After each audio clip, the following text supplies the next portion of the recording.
सांगोल्याचे माजी आमदार शहाजी बापू पाटील यांनी भर सभेत स्वतःच्या थोबाडीत मारून घेतले आहे। लोकसभा निवडणुकीच्या मुद्द्यावर भाषण करताना शहाजी बापू पाटील यांनी थोबाडीत मारून घेतले आहे। लोकसभा निवडणुकीमध्ये पाणी देणाऱ्या खासदाराला आमच्या जनतेने निवडून दिले नाही, पाणी अडवणाऱ्या व्यक्तीला खासदार म्हणून पाठवले, ही जनतेची मोठी चूक झाली आहे। सांगोला मतदारसंघ हा माढा लोकसभा मतदारसंघात येतो। या मतदारसंघात रणजितसिंह नाईक निंबाळकर यांचा पराभव झाल्याचे शल्य आजही माजी आमदार शहाजी पाटील यांच्या मनात असल्याचे दिसून आले। सांगोला येथे सर्वपक्षीय संघटनांकडून पालकमंत्री जयकुमार गोरे यांचा सत्कार आयोजित करण्यात आला होता। यावेळी माजी खासदार रणजितसिंह नाईक निंबाळकर उपस्थित होते। यावेळी शहाजी बापू पाटील यांनी तुफान फटकेबाजी केली। अजित पवारांचे नाव न घेता शहाजी बापू पाटलांचा टोमणा सांगोला तालुक्यातील येणाऱ्या उजनीतील पाणी प्रश्नाबाबत आपण यापूर्वीही बोललो आहे। पाणी कुणी अडवलं, कुणी घेतलं हे जाहीर सांगितले आहे। आता मात्र मी जाहीर सांगणार नाही, कारण त्यांच्याकडे अर्थ खातं आहे। माझी अडचण कोणी करू नका असे म्हणत शिंदेच्या शिवसेनेचे माजी आमदार शहाजी बापू पाटील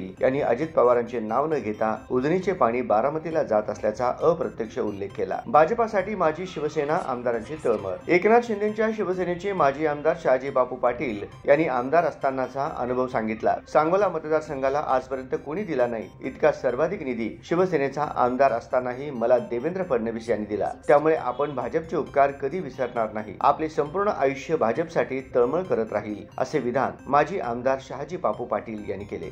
ज्यांनी पाणी अडवलं त्याला खासदार करून पाठवलं, जी पाणी देणारा घरात बसवला आपल्या काय माणसं आपण काय गमन केलं आपण कशासाठी पाठवलं।